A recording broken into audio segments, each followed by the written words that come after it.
Alright, so that first video did pretty good. And with that, we're going to go and do another one.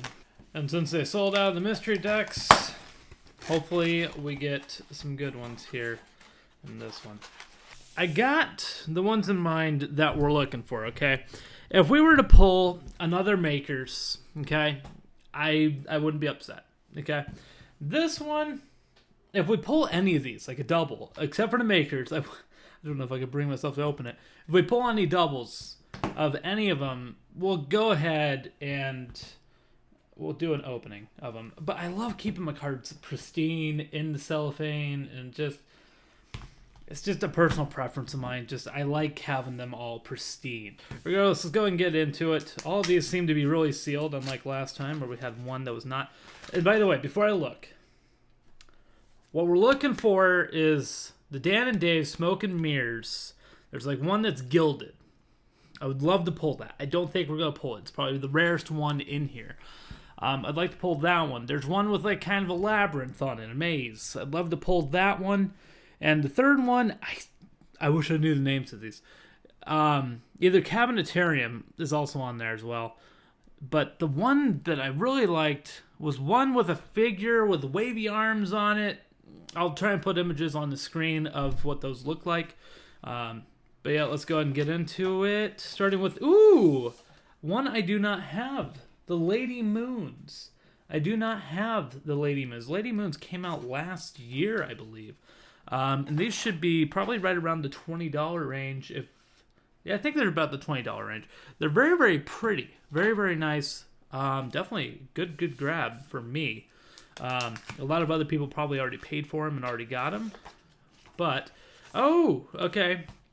So we do have a double. We do have our first double of the Podo or whatever.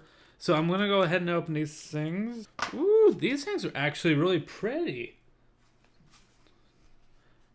Now, I'm not good at cardistry or anything. I'd love to be good at cardistry someday. I definitely practice a good bit. But the shine on these things is absolutely beautiful and gorgeous. They got like a little bit of a gleam to them on the face cards. Overall, just very smooth, buttery. Like anyone who has never played with like a really, I'm going to use a word here, gourmet playing cards. It's just butter. It's just so smooth and buttery. And it's just an absolutely lovely feeling of fresh deck. Definitely makes you feel silly for using plastic playing cards. If you ever go from like a deck like this to a plastic deck, it just feels way different. It feels like, why in the hell did they even make them? Is kind of what it feels like. All right, next one, third deck coming out with a plush. I can't remember if this is the second or third one. Did we pull it last time? We did not pull it last time. Okay, so this is only second. No, I think this is the third time that I pulled this, actually. But I have never opened it, so let's go ahead and get it open.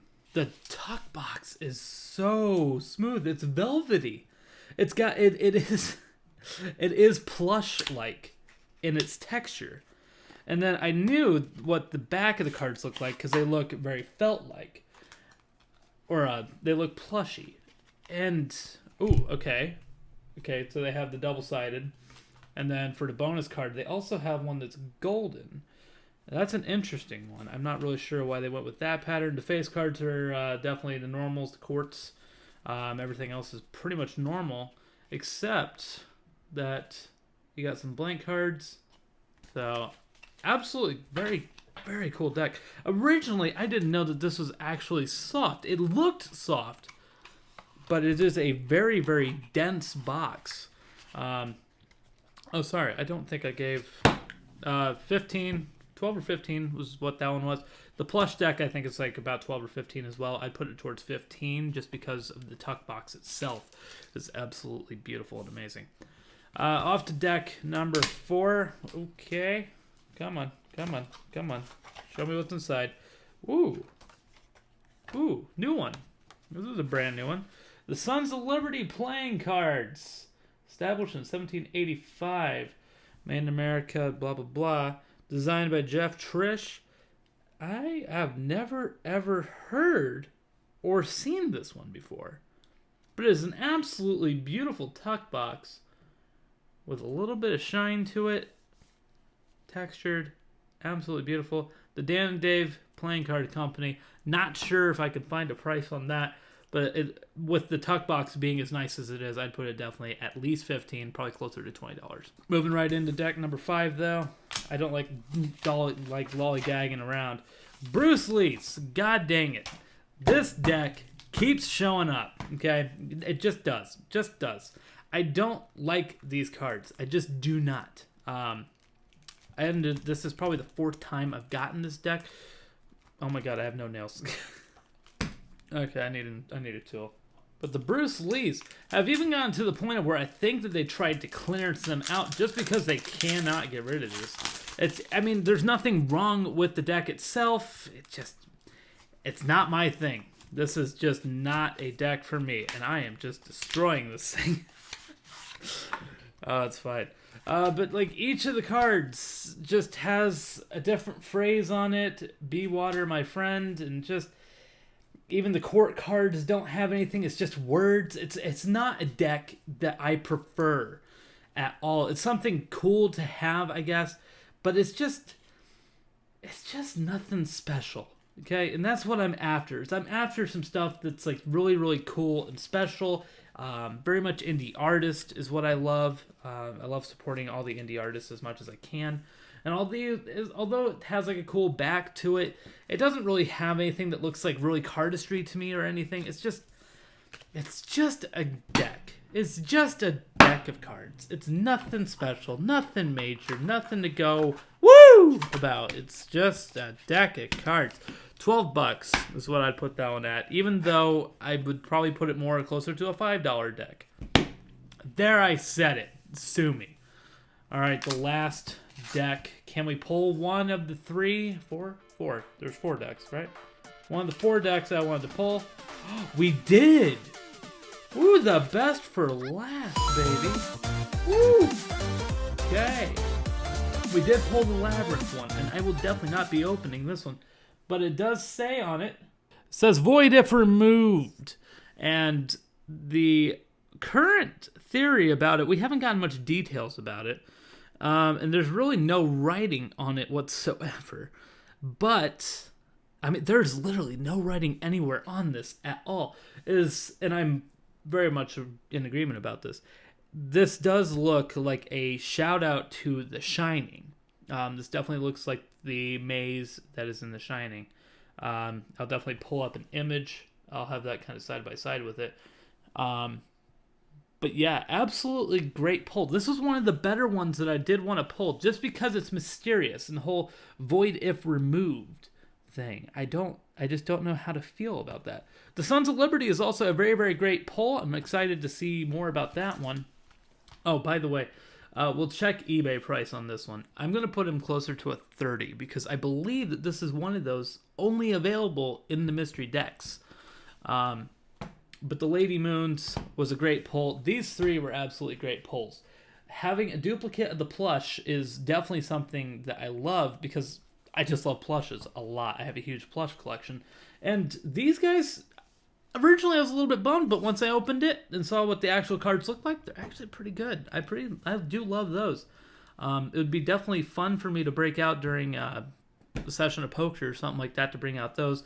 And it would probably get some reactions just because of how pretty they are. They really are nice. So definitely not bad. I was really hoping to pull the Dan and Dave Smoke and Mirrors, but unfortunately we just couldn't do it. Might see if I can find that online on eBay later. Because those are definitely something that I would love to add to the collection. But regardless, not too bad. The Bruce Lee ones can just get out of here. I don't really care for those. But overall, these 5, and then the original 5s that we pulled were absolutely nice. Except I will do one more thing. Because after looking at the collection and deciding to open a couple of them, we're going to go and open up the Ace Fultons. Because I do already have this deck. So I will go ahead and show off what this one looks like. And unlike the Bruce Lees, I will try to not completely demolish this deck. This is my letter opener, a huge sword. Absolutely. Why? Because I can. I've actually never opened an Ace Fulton's deck of cards before. Ooh, these are really buttery. Very traditional court cards. They have a little bit different faces, not going to lie. The faces look a little bit different than normal.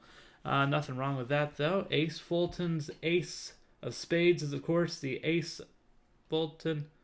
Why does this camera not focus? This camera focuses fine, but that camera won't do anything. But yeah, absolutely beautiful court cards. Beautiful feel. The feel is just amazing. Ooh, Ace Casino. Play the rush. Get the eye. The only mechanic here is in our garage.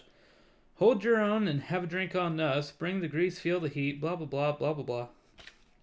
Apparently they have like a little slogan thing. And then this is really nice. For the bonus card, they did a pink on one side, black on the other. Definitely really, really pretty. And then, of course, the back design is just the Ace Fulton's black with pink.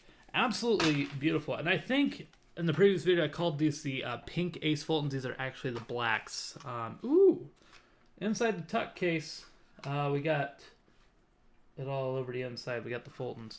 I do love it when they put some stuff on the inside of the tuck case. It adds that little extra layer to the actual product itself. And I know it costs a little bit more to do that, but to me, it's definitely worth it when the artists take just a little bit of extra time to put the extra detail in.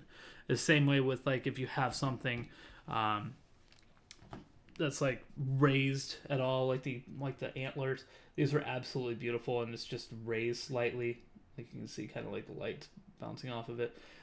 The more details you put into a deck of cards, the more alive it feels. The more collectible that it gets as well.